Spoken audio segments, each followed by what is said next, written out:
You see all these vegan pages with thousands of vegans who never want to speak up? I call them cupcake vegans because they like to bake cupcakes and take it to parties, and they want to make an impact like that. But you can't win a goddamn movement by cupcakes. Thank you. So we are going to give it up for Dr. Faraz Harsini. He is a biomedical and food system scientist, guys, CEO and founder of Allied Scholars for Animal Protection, also known as ASAP. So he's dedicating his entire career right now, guys, to amplify veganism and animal rights. Are you ready? Guys, are you ready? Please come on up here, Dr. Faraz. Let's go! Hello, guys. Can you guys come a little forward because I have to fight this noise in the background? And I assure you that I don't eat animals, so I'm not gonna bite you. How do you know someone is vegan? What a terrible joke, right? That's one way people who exploit animals want us to shut up. But the reality is people eat animals all the time and they talk about it all the time. Yes. Before I start, I want to thank the organizers and especially Jamie. Without her, we won't be here, period. So yeah, I'm Dr. Harsini. I'm a founder of Allied Scholars for Animal Protection, and I literally dedicated the rest of my life to train the future generation of thought leaders who take veganism and animal rights seriously and dedicate their entire lives to it, their entire careers. And we don't want to do any of the humanely raised, grass-fed, cage-free, welfareist reduction, none of that. We're just going to take veganism seriously. So tomorrow, June 3rd, is my 12th year vegan anniversary. So I've been vegan for 12 years, still waiting on dying from protein deficiency. But I actually changed my birthday, real biological birthday, to June 3rd, because that's another opportunity that I get to talk about animal rights. On Facebook, people message me, you know, all these lame messages that you get, oh, happy birthday.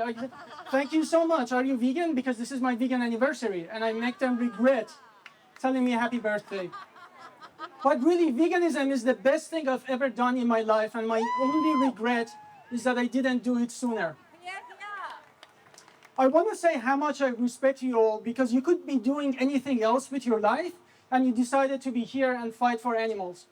I used to do cancer research, I used to do human rights activism, and every time I said cancer research, and people loved it. They respect you. When you say human rights activism, people respect you. The only form of social justice that is not about us and is about animals of other species is the animal rights movement. It's the only one that you don't get social approval for fighting for the victims, which is why it's so important for us to speak up and be louder than this generator and people who exploit animals. I also want to say that I am an introvert. The last thing I want to do is to do outreach or be in front of people and do public presentation. Every time I do that, a part of me dies. But I do it nevertheless because it's not about us. This movement is not about us. It's about animals of other species. We shouldn't be doing things that make us feel better. We should be doing what needs to be done, and we should say what needs to be said. And other people are not saying it. To make us a little more effective, I have three things I want to talk to you about today. One is, there is a saying that we are the average of 5 people around us. Those are your best friends, those are your family members, and your partners. It's really important. If these people are activists, if they're vegan, they will empower you and they make you a better activist. If these people are animal abusers, if they are not vegan, they will lower your values. They will take you down. I see that all the time. When vegans in colleges, they hang out with a lot of non-vegans, they lose their voice. Sometimes they feel so shy to even say to their friends that they're vegan. I see that all the time when people start dating non-vegans. They lose the courage to speak up for the animals. Sometimes we put our own petty pleasures, such as our desire to not be lonely or have sex, above what's right to do for the animals. And if your partners, on the other hand, is vegan and is an activist, they will make you a better activist. To be very clear, I don't say don't date non-vegans. I don't say don't talk to them.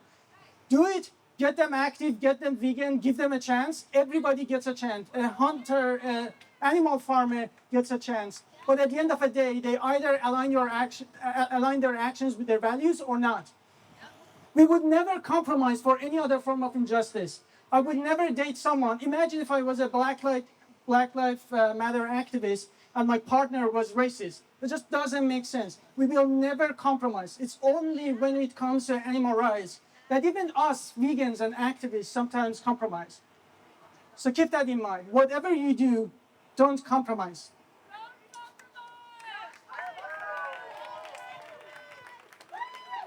The second thing I want to say is that maybe this is your sign to quit your job.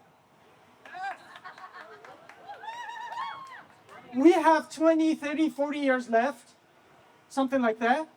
Every second matters, and every second thousands of animals are dying after a horrible treatment in animal farms. We don't have a lot of time. We don't have time to waste on working in bank and insurance companies and things that really don't make a difference for the world. If your job is making you unhappy, if it's not making the impact that you want to see in the world, if sometimes you make a lot of money and you get to donate. That makes sense. But if it's making you miserable and you can do something more productive with your life, guys, we don't have time.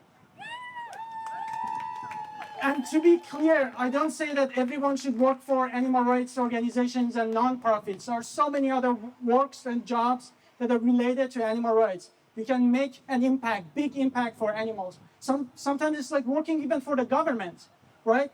But think about quitting your job. Maybe this is your sign. The third thing I want to talk to you about is that we need to speak up. I'm going to give you a few examples.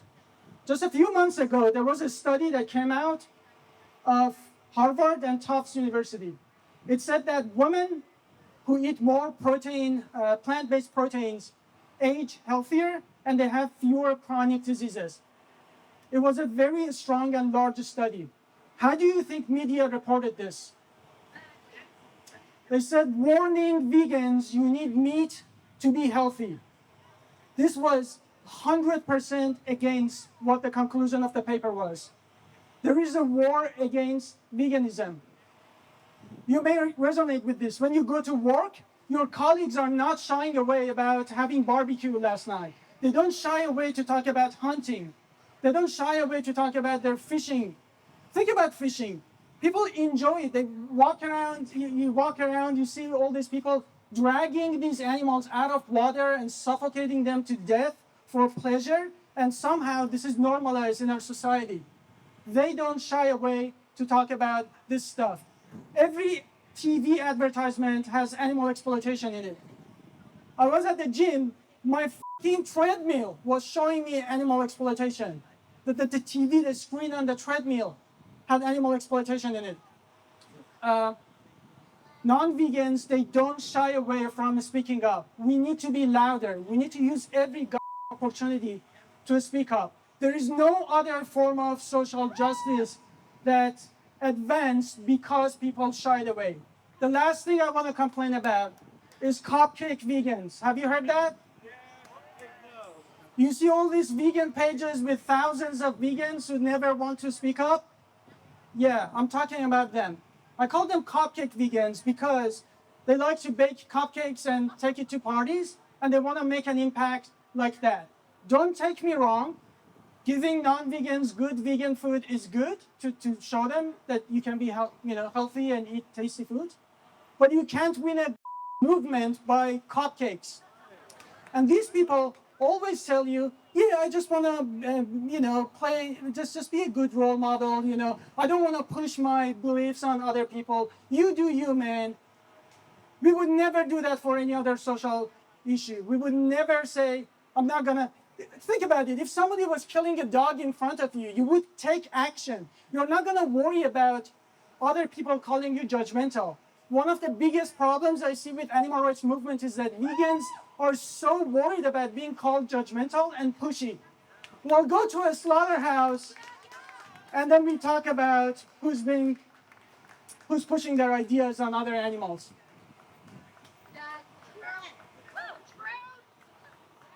There is nothing wrong with judgment. We just have to judge righteously.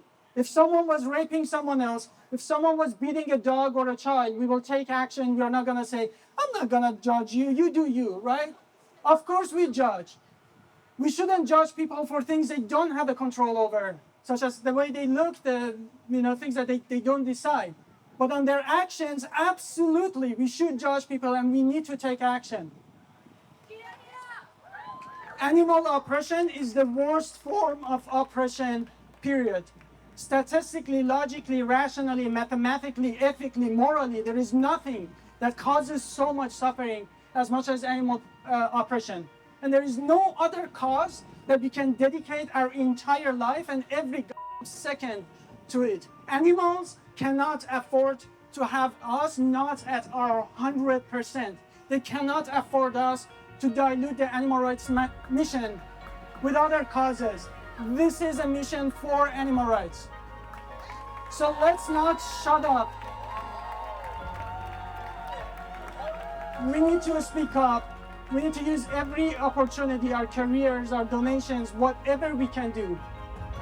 But please, let's not shut up until every cage is empty and every animal is liberated. Thank you.